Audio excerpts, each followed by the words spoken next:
മനസ്സിലായിട്ടുണ്ടാവും. ഇന്നലെ രാത്രിയിൽ ഇന്നൊക്കെ ആയിട്ട് നല്ല മഴയാണ്. ഇപ്പോൾ പുറത്തുണ്ട് നല്ല ചാറ്റൽ മഴ. അപ്പോൾ ഞങ്ങൾ ഇരുന്നിരിപ്പിൽ ഇന്നലെ രാത്രി വെളുപ്പിനൊക്കെ ആവാറായപ്പോൾ ഞങ്ങൾ വിചാരിച്ച് ഒരു സ്ഥലം വരെ ഒന്ന് പോയിട്ട് വരാമെന്ന് വിചാരിച്ചു. പോയി ചായയൊക്കെ കുടിച്ചിട്ട് അതിനല്ലാണ്ടുണ്ടോ അതുകൊണ്ട് പോയി ഇല്ല. അപ്പം ഞങ്ങൾ അതിന് വേണ്ടിയിട്ട് പോവുകയാണ്. ഡുണ്ടുവിനെ അവിടെ കയറ്റുന്നതൊന്നും നമുക്കറിയില്ല. എന്തായാലും നമുക്ക് പോയിട്ട് വരാം. നമ്മൾ വണ്ടി എടുത്തതിന് ശേഷമുള്ള നമ്മുടെ ഡുണ്ടുമോളുടെ ആദ്യത്തെ ട്രിപ്പാണ് കേട്ടോ ഇത്. ഞങ്ങൾ വെളുപ്പിനെ ഇറങ്ങിയതാണ്. ഇപ്പം നേരമൊക്കെ വെളുത്ത് വരുന്നു. ഞങ്ങളൊരു ചായ കുടിക്കാം, എന്തെങ്കിലും ലൈറ്റായിട്ട് കഴിക്കാമെന്ന് പറഞ്ഞ് ഇറങ്ങിയതാണ് കേട്ടോ. ഇപ്പോൾ ഫുഡ് ഇവളിങ്ങനെ നോക്കിയിരിക്കുന്നത് കണ്ടിട്ട് നമ്മൾ കഷ്ടം തോന്നി കൊടുക്കും. പക്ഷേ ഇവൾ കഴിക്കില്ല. ഇവൾക്ക് അങ്ങനെ ഒരു സ്വഭാവം ഉണ്ട്. അതായത് നമ്മൾ ട്രാവൽ ചെയ്യുന്ന സമയത്ത് വണ്ടിക്കകത്ത് അവൾക്ക് എത്ര ഇഷ്ടമുള്ള സാധനം കൊടുത്താലും അവൾ കഴിക്കില്ല. അവളത് വണ്ടിക്കുള്ളിലാണെങ്കിൽ വാങ്ങിച്ചെവിടെയെങ്കിലും വെക്കുകയുള്ളൂ. അവൾക്ക് വാങ്ങി കഴിക്കുന്നൊരു ശീലം അവൾക്കില്ല. അപ്പോൾ ഫസ്റ്റ് നമ്മൾ പോയത് ഇലവീഴ പൂഞ്ചിറയിലേക്കാണ് കേട്ടോ. അവിടെ നമ്മൾ താഴെ വരെ വണ്ടി പോകുള്ളൂ. മേലേക്ക് നമ്മൾ ജീപ്പിലാണ് കയറ്റി വിടുന്നത്. അത് കഴിഞ്ഞ് ഈ ഒരു ക്രോസ് വരെ ഉള്ളൂ ജീപ്പിൽ കയറ്റി വിടുന്നത്. അത് കഴിഞ്ഞാൽ പിന്നീട് നമ്മൾ തന്നെ നടന്നിട്ടാണ് പോകുന്നത്. ജസ്റ്റ് ഒരു ട്രക്കൊക്കെ ചെയ്യുന്നൊരു ഫീലിംഗ് കിട്ടാൻ വേണ്ടി നമ്മൾ നടന്നിട്ടാണ് മേലോട്ട് പോകുന്നത്. അപ്പോൾ ഇവള് പൊതുവേ നമ്മൾ നേരത്തെ യാത്രയൊക്കെ കൊണ്ടുപോയിട്ടുള്ളത് കാരണം ഇങ്ങനെ മേലെയുള്ള കുത്തനെയുള്ള പോക്കൊന്നും ഭയങ്കര വിഷയമില്ല. നഖം വെച്ചിട്ട് നന്നായിട്ട് ഗ്രിപ്പൊക്കെ പിടിച്ച് അങ്ങ് കയറി പൊക്കോളും. ലീഷി പിടിച്ചിട്ട് നടക്കുമ്പോൾ കുറച്ചുകൂടി ബുദ്ധിമുട്ടാണ് അവൾക്ക്. ഞാൻ ലീഷി പൊതുവേ ശരിക്കും പറഞ്ഞാൽ ഇവൾ ആൾക്കാരോടും ഒരു വിഷയമില്ല. അവളായിട്ട് ആരുടെ അടുത്തോട്ടും അങ്ങോട്ട് പോകാറുമില്ല. ആരെങ്കിലും പേര് വിളിച്ചാൽ മാത്രം എന്നെ ഒന്ന് നോക്കിയിട്ട് പോകാറേ ഉള്ളൂ. പക്ഷേ ആളുകൾ കണ്ടിട്ട് പേടിക്കും എന്നുള്ളൊരിതുകൊണ്ട് മാത്രമാണ് നമ്മൾ ലീഷിട്ട് അവളെ നടത്തുന്നത്. പക്ഷേ ഈ കുത്തനെയുള്ള കയറ്റം കയറുമ്പോൾ ശരിക്കും പറഞ്ഞാൽ ലീഷിട്ട് നടക്കുന്ന ഭയങ്കര ബുദ്ധിമുട്ടാണ്. അങ്ങനെ ഞങ്ങൾ നടന്ന് നമ്മൾ മൂവിയിലൊക്കെ കണ്ട ഇലവീഴ പൂഞ്ചിറയുടെ പോലീസ് വല സ്റ്റേഷൻ. നമ്മൾ മൂവിയൊക്കെ കണ്ടിട്ടുള്ളവർക്ക് മനസ്സിലാവും ഇതാണ് ആ സ്റ്റേഷന്. ശരിക്കും ഈ പ്ലാൻ നമ്മൾ ഒത്തിരി നാൾ മുതൽ ഇടുന്നതാണ്. സിനിമയൊക്കെ വരുന്നതിന് മുമ്പ് മുതൽ തന്നെ പോകണമെന്ന് ആഗ്രഹമുള്ള ഒരു സ്ഥലമായിരുന്നു ഇത്. ഇപ്പോഴാണ് പോകാൻ പറ്റിയത്. ഇതൊക്കെ നമ്മൾ ഫിലിമിലൊക്കെ കാണുന്ന ആ ഒരു സ്ഥലം തന്നെയാണ്. അവിടുന്ന് കുറേ താഴോട്ട് ഇറങ്ങിയിരുന്ന് സൗബിനല്ല കൂടെയുള്ള ആൾ ഫോൺ ചെയ്യുന്നൊരു സീനൊക്കെ കാണിക്കുന്നത് ഇവിടെയാണ്. ഇതിനെ മണ്ടയ്ക്ക് കയറി നിന്നിട്ട് മേലിൽ നിന്ന് നമ്മൾ താഴോട്ട് നോക്കിക്കഴിഞ്ഞാൽ ശരിക്കും നമുക്ക് കാണുന്നത് മൊത്തം മഞ്ഞാണ്. മഞ്ഞാണോ മേഘമാണോ മുകളിൽ. ഇവള് ഭയങ്കരമായിട്ട് ഇവൾക്ക് ഇത്രയും മേലിൽ നിന്ന് താഴോട്ട് നോക്കുമ്പോൾ താഴെ കൂടി എന്തൊക്കെയോ പോകുന്നതൊക്കെ ഇവൾക്ക് എന്തോ ടോയ്സൊക്കെ പോലെ തോന്നുന്നതായിരിക്കാം. ഇവൾ ഇങ്ങനെ നോക്കി. ആദ്യം ഞാൻ വെച്ച് കിളികളെ നോക്കുമായിരിക്കുന്നു. പിന്നെ മനസ്സിലായത് കിളികളെല്ലാം അവൾ താഴത്തെ വണ്ടികൾ പോകുന്നതാണ് നോക്കുന്നതെന്ന്. നമ്മളിതിന് മേലെ എത്തിക്കഴിഞ്ഞിട്ട് ഇതിന് താഴേക്ക് നോക്കുമ്പോൾ ആ വെള്ളം കാണുന്നത് മലങ്കര റിസർവെയറും പിന്നെ അവിടുന്ന് ദൂരെ ഭാഗത്തേക്ക് നോക്കുമ്പോൾ അതായത് ആ ഭാഗത്തേക്ക് നോക്കുമ്പോൾ കാണുന്നത് തൊടിപുഴ, അതിൻ്റെ അപ്പുറത്ത് കാണുന്നത് കോട്ടയം, പിന്നെ ഇപ്പുറത്തോട്ട് നോക്കുമ്പോൾ മൂന്നാർ, അങ്ങനെയാണ് പറയപ്പെടുന്നത്. നമ്മൾ മൂവിയിലൊക്കെ കണ്ടിട്ടുള്ള ആ ഒരു വയർലെസ് സ്റ്റേഷൻ അതാണ് ഒരു ട്രെയിൻ്റെ ബോഗിയായിട്ടുള്ളത്. ഇപ്പോൾ അത് പുതിയതാണ്. പുതിയൊരു ബിൽഡിംഗ് ആണ് ഇപ്പോൾ ഉള്ളത്. ഇതായി കാണുന്ന ബിൽഡിംഗ് ആണ് ഇപ്പോൾ ഉള്ള പുതിയ വയർലെസ് സ്റ്റേഷന്. ഇതിൻ്റെ തൊട്ട് ഫ്രണ്ടിൽ അവരുടെ ഗാർഡൻ ഇരിക്കാനുള്ള ഒരു സ്ഥലമൊക്കെ ഉണ്ട്. അങ്ങോട്ട് നമുക്ക് റെസ്ട്രിക്റ്റഡ് ആണ്. ഇലവീഴ കുഞ്ചിറ പോയി ഇറങ്ങി കഥയ്ക്കുന്ന കഥപ്പുണ്ട. സൂപ്പാട് വന്ന് വായിന്ന് പത വന്നിട്ടുണ്ട്. വായിന്ന് പത വന്നില്ലെന്നേ ഉള്ളൂ. അതുപോലെ ക്ഷീണിച്ചു. അടുത്ത് നമ്മൾ ഇല്ലിക്കക്കല്ലോട്ട് പോവാം. ഇല്ലിക്കക്കല്ലോട്ട് നമ്മൾ പോകുന്ന വഴിയൊക്കെ നല്ല ഫോഗായിരുന്നു. നമുക്ക് പുഞ്ചിറയുടെ മുകളിൽ കയറി ഇപ്പോൾ ഫോഗ് കിട്ടിയില്ല. ചിലപ്പോൾ ആ ഒരു സമയം കൊണ്ടായിരിക്കാം. അതിന് ചുറ്റുവട്ടത്ത് ഫോഗ് ഉണ്ടായിരുന്നെങ്കിൽ മേലെ കിട്ടിയില്ല. അപ്പം നമ്മൾ ഇല്ലിക്കക്കല്ലോട്ട് പോകുമായിരുന്നു. ആ വഴിയിലെല്ലാം ഭയങ്കര മഞ്ഞായിരുന്നു. കണ്ണു പോലും കാണാൻ പറ്റാത്ത അത്ര മഞ്ഞായിരുന്നു. അപ്പോൾ ഞാൻ എന്നാൽ 2 ഫോട്ടോ ഒക്കെ എടുക്കാമെന്ന് വിചാരിച്ചിട്ട് ഇറങ്ങിയാണ്. പക്ഷേ ഇറങ്ങിക്കഴിഞ്ഞപ്പോൾ നല്ല സുഖമുണ്ടായിരുന്നു, നല്ല രസമുണ്ടായിരുന്നു. അപ്പോൾ പിന്നെ ഞാൻ ഇവളെയും കൊണ്ട് കുറേയൊക്കെ അവിടെ നടന്നു. അങ്ങനെ പോകുന്ന കൂട്ടത്തിൽ അവിടെ മേലെ ഒരു അംഗൻവാടി കണ്ടു ഞാൻ. എനിക്ക് ഭയങ്കര അത്ഭുതമായി പോയി. ഇത്രയും മഞ്ഞിൽ അതിൻ്റെ ഒരു സൈഡിൽ ഇങ്ങനെ പുഴ ഒഴുകുന്ന പോലെ ഒരു നല്ല ഭംഗിക്ക് ഒഴുകുന്നുണ്ടായിരുന്നു. അതിൻ്റെ തൊട്ട് മേലായിട്ട് 2 സൈഡിലും നിറയെ പൂക്കളും നിറയെ പൂവും ഒക്കെ ആയിട്ട് അതിൻ്റെ തൊട്ട് മേലിൽ അംഗനവാടി. ഈ അംഗനവാടിയിലൊക്കെ പഠിക്കുന്ന കുട്ടികൾക്ക് എന്തൊരു സുഖമായിരിക്കും. രാവിലെ മഞ്ഞത്തൊക്കെ വന്നിരിക്കാൻ സുഖമൊന്നും ഉണ്ടാവില്ല, തണുപ്പായിരിക്കും. എന്നാലും എന്ത് രസമായിരിക്കും. അല്ല പ്രകൃതി രമണീയത എന്നൊക്കെ പറയുന്ന പോലെ ഇല്ലേ. പിന്നെ നമ്മൾ അവിടുന്ന് നേരെ വന്നത് ഇല്ലിക്കക്കല്ലോട്ടാണ്. ഇല്ലിക്കക്കല്ല് വന്നത് പെട്ടുപോയത് എന്താണെന്ന് ചോദിച്ചു കഴിഞ്ഞാൽ നമുക്ക് കുറച്ച് മേലേക്ക് നടന്ന് കയറാനുണ്ട്. അതും നല്ല കുത്തനെയുള്ള കയറ്റമാണ് കേട്ടോ. നമ്മൾ തുടങ്ങുമ്പോൾ തന്നെ ടയേർഡാവും. അതുപോലെ കുത്തനെയുള്ള കയറ്റമാണ്. ഇവളാണെ വലിച്ച് നടന്ന് ഇവളുടെ ഉപ്പാടൊന്നും ഞാൻ വിചാരിച്ചു നല്ല മേലെ ചെല്ലുമ്പോഴത്തേക്ക് തന്നെ ഇവൾ നല്ല ടയേർഡാവും. തിരിച്ചു വരാൻ ഒരു വഴിയില്ല. മേലേക്ക് ജീപ്പ് പോകും കേട്ടോ. ജീപ്പ് പോകുന്ന വഴിയാണ്. ജീപ്പിൽ പോകേണ്ടവർക്ക് ജീപ്പിൽ പോകാം.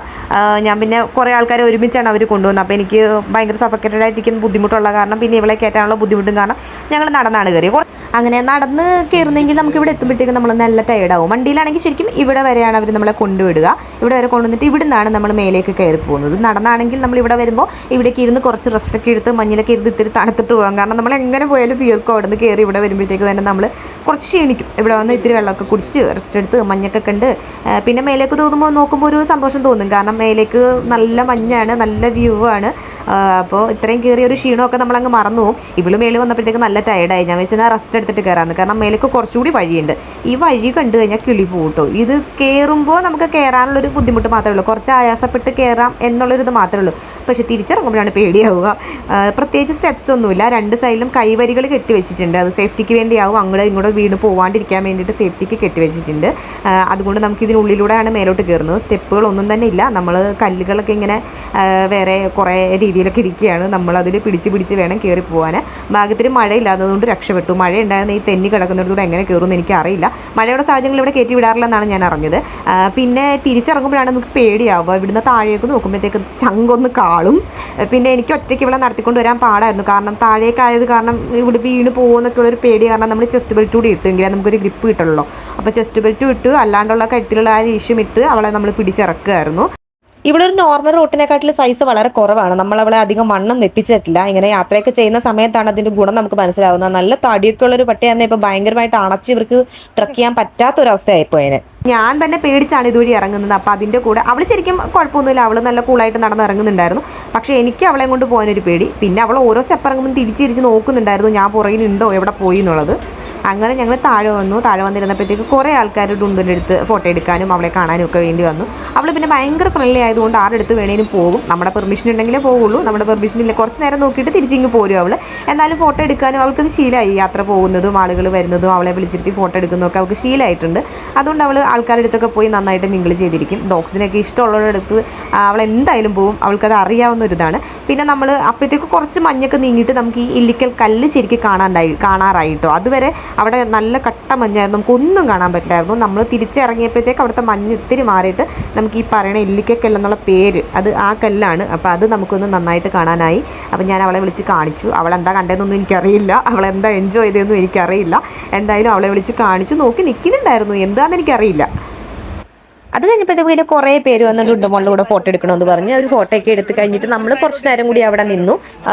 ആ ഒരു ബേസ് സ്ഥലത്ത് കുറച്ച് നേരം കൂടി നിന്നു. അപ്പോഴത്തേക്ക് നല്ല കാറ്റായി തുടങ്ങി. അത് കഴിഞ്ഞിട്ട് നമ്മൾ തിരിച്ചിറങ്ങാൻ തുടങ്ങി. തിരിച്ചിറങ്ങിയപ്പോൾ നല്ല സുഖം ഉണ്ടായിരുന്നു, കാരണം കയറ്റം കയറുന്നതിൻ്റെ ബുദ്ധിമുട്ടും ഇല്ല, മാത്രമല്ല നല്ല കാറ്റ് തുടങ്ങിയപ്പോൾ നല്ല തണുത്ത കാറ്റ്. അപ്പോൾ അതുകൊണ്ട് നമ്മൾ ക്ഷീണം അറിയുന്നേ ഇല്ലായിരുന്നു. നടന്നിറങ്ങാനൊക്കെ നല്ല സുഖം ഉണ്ടായിരുന്നു. അപ്പോൾ ഇവൾക്ക് പൊതുവേ ഭയങ്കര പൊക്കമുള്ള കല്ലിൻ്റെ മണ്ടക്കൊക്കെ കയറി നിന്നിട്ട് താഴേക്ക് ഇങ്ങനെ വ്യൂ കാണാൻ ഭയങ്കര ഇഷ്ടമാണ്. ഇതിനു മുമ്പ് നമ്മൾ യാത്ര ചെയ്യുമ്പോൾ ഇവിടെ എങ്ങനെ തന്നെയായിരുന്നു. അതുകൊണ്ട് ഞങ്ങൾ അവിടെ താഴേക്ക് ഇറങ്ങുന്ന വഴിക്കുള്ള ഒരു വലിയൊരു മല പോലത്തെ ഒരു സ്ഥലം ഉണ്ടായിരുന്നു. അതിൻ്റെ മണ്ടയ്ക്ക് ഇരിക്കാൻ സ്ഥലമൊക്കെ ഉണ്ടായിരുന്നു. നമ്മൾ അവിടെയും കൊണ്ട് അവിടെ വന്ന് കുറേ നേരം ഇരുന്നു.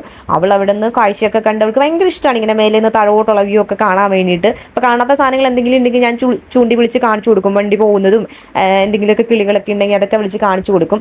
അപ്പോൾ അതൊക്കെ നോക്കി കുറേ നേരം ഇരിക്കും. അപ്പോൾ അവിടെ ഇരിക്കാൻ നല്ല സുഖമുള്ളത് കാരണം ഞങ്ങൾ ഏകദേശം 1 മണിക്കൂറിനടുത്ത് അവിടെ ഇരുന്നു. കഥയൊക്കെ പറഞ്ഞ് കുറേ നേരം ഇരുന്നു. അവൾക്കും അത് ഇഷ്ടമാണ്. അവളും വിളിച്ചു കഴിഞ്ഞാൽ വരാൻ പോലും നിൽക്കില്ല, അതുപോലെ അവിടെ ഇരിക്കും. കഥയൊക്കെ പറഞ്ഞ് കാഴ്ചയൊക്കെ കണ്ട് ഇങ്ങനെ ഇരിക്കും. പിന്നെ ചൂടില്ലാത്തതുകൊണ്ടും നല്ല സുഖം ഉണ്ടായിരുന്നു. പിന്നെ അത് കഴിഞ്ഞിട്ട് നമുക്ക് നല്ല വിശപ്പായപ്പോൾ നമ്മൾ ഇറങ്ങാമെന്ന് തീരുമാനിച്ചു. അവിടെ ഇരുന്നിട്ട് കാര്യമില്ല, താഴെ ഇറങ്ങി വന്നാലേ നമുക്ക് ഫുഡ് കഴിക്കാൻ പറ്റുള്ളൂ. അങ്ങനെ ഞങ്ങൾ താഴെ വന്നു. അപ്പം ഞാൻ കുറച്ച് ചോറ് വീട്ടിൽ നിന്ന് കൊണ്ടുവന്നിട്ടുണ്ടായിരുന്നു. മീൻകറിയും നെല്ലിക്കാച്ചാറും ഇട്ട് ഇത്തിരി ചോറ് കൊണ്ടുവന്നിട്ടുണ്ടായിരുന്നു. അപ്പോൾ വേറെ ഒരുത്തെന്താ അവിടെ വന്ന് നിപ്പുണ്ട്. അവൻ അവിടെ കാർ പാർക്കിലുള്ളവനാണ് കേട്ടോ. ഒരു ബെൽറ്റൊക്കെ ഉണ്ട്, ആരെങ്കിലും വളർത്തുന്നതാണോ എന്ന് എനിക്കറിയില്ല. അപ്പോൾ അവന് ഞാൻ കുറച്ച് ഡ്രൈ ഫുഡ് ഇട്ട് കൊടുത്തായിരുന്നു തുടക്കം. അപ്പോൾ അവൻ ഡ്രൈ ഫുഡ് കഴിച്ചില്ല. പിന്നെ ഞാൻ കുറച്ച് ചോറ് ഇട്ട് കൊടുത്തപ്പോൾ അവൻ ചോറാണ് കഴിച്ചത്. അത് കഴിഞ്ഞപ്പോഴത്തേക്ക് ഇവൻ വന്നിട്ട് ഡോഗിൻ്റെ മണം ഉള്ളിൽ കേട്ടിട്ടായിരിക്കും ഡുണ്ടുവിനെ ഇവൾ കണ്ടില്ല. അപ്പം മണം ഉണ്ട്, ആളെ കാണുന്നില്ല. അത് കാരണം ഇവൻ കുറേ നേരം അവിടെ നിന്ന് നോക്കുകയാണ്. ഇവളെ ഇട്ട് കാണാനും പറ്റുന്നില്ല, അകത്തായ കാരണം. വണ്ടിയുടെ പുറകിലും ഫ്രണ്ടിലും ഒക്കെ വന്ന് നോക്കി ഇതാരുടെ മണമാണ്, ഏതാണ് ഈ പെങ്കൊച്ചെന്നൊക്കെ വന്ന് നോക്കുമായിരിക്കും. എന്നിട്ട് കുറേ നേരം കൂടിയൊക്കെ അവിടെ ഇരുന്നു. അവനെ കാണാൻ നല്ല ഭംഗിയുണ്ടായിരുന്നു, ഒരു സുന്ദര കുട്ടനായിരുന്നു. അപ്പോൾ അത് കാരണം ഞങ്ങൾ വീഡിയോ ഒക്കെ എടുത്തു. ഭയങ്കര രസമുണ്ടായിരുന്നു അവനെ കാണാൻ. അത് കഴിഞ്ഞപ്പോഴത്തേക്ക് പിന്നെ നമ്മൾ തിരിച്ചിറങ്ങി. കാരണം നമ്മളൊരു 1 ഡേ ട്രിപ്പാണ് പ്ലാൻ ചെയ്തത്. നമുക്ക് ഡോഗ് ഉള്ള കാരണം സ്റ്റേ ചെയ്യുന്നത് കുറച്ച് ബുദ്ധിമുട്ടാണ്. പിന്നെ ബാക്കിയുള്ളവരും വീട്ടിലുണ്ട്. അപ്പോൾ അവരെയും ഇട്ടിട്ട് മാറി നിൽക്കുന്നത് പരമാവധി നമ്മൾ ഒഴിവാക്കും. അങ്ങനെ ഒരു പ്ലാൻ ചെയ്ത് പോകുന്നെങ്കിൽ മാത്രമേ നിൽക്കുള്ളൂ. ഇതൊരു 1 ഡേ ട്രിപ്പായിട്ട് പ്ലാൻ ചെയ്ത് കാരണം വൈകുന്നേരം തിരിച്ചു പോയി. പിന്നെ ഇവള് പോകുന്ന വഴിക്ക് എങ്ങനെ പോയാലും ഉറങ്ങില്ല. അവൾക്ക് അറിയാം എങ്ങോട്ടോ എൻജോയ് ചെയ്യാൻ പോവാണെന്ന്. തിരിച്ചു വരുന്ന വഴിയാണെങ്കിൽ ബോധം കെട്ട് ഉറങ്ങുകയും ചെയ്യും. ഭക്ഷണം പോലും കഴിക്കത്തില്ല. വീട്ടിൽ വന്നിട്ടേ ഉള്ളൂ പിന്നെ ഫുഡൊക്കെ. അതുപോലെ ഉറക്കായിരുന്നു. വിളിച്ചിട്ട് പോലും മറ്റേ മൂശാട്ടം എടുത്ത് നോക്കുമായിരുന്നു അവൾ. പിന്നെ ഭയങ്കര വളവും തിരിവൊക്കെ ആയിരുന്നു. അവൾക്ക് ഉറക്കാൻ കുറച്ച് ബുദ്ധിമുട്ടായിരുന്നു. പിന്നെ ഞാൻ പുറകിൽ അവളുടെ കൂടെ കയറി ഇരുന്നതിന് ശേഷമാണ് അവൾ ഉറങ്ങിയത്. അപ്പോൾ അങ്ങനെ ഇന്നത്തെ ഞങ്ങളുടെ ഈ ഒരു ട്രിപ്പ് കഴിഞ്ഞു. അപ്പോൾ ഇനി ഏതെങ്കിലുമൊക്കെ ട്രിപ്പ് പോവുകയാണെങ്കിൽ ഇതുപോലെ വീഡിയോ ആയിട്ട് വരാം. Tata, bye bye.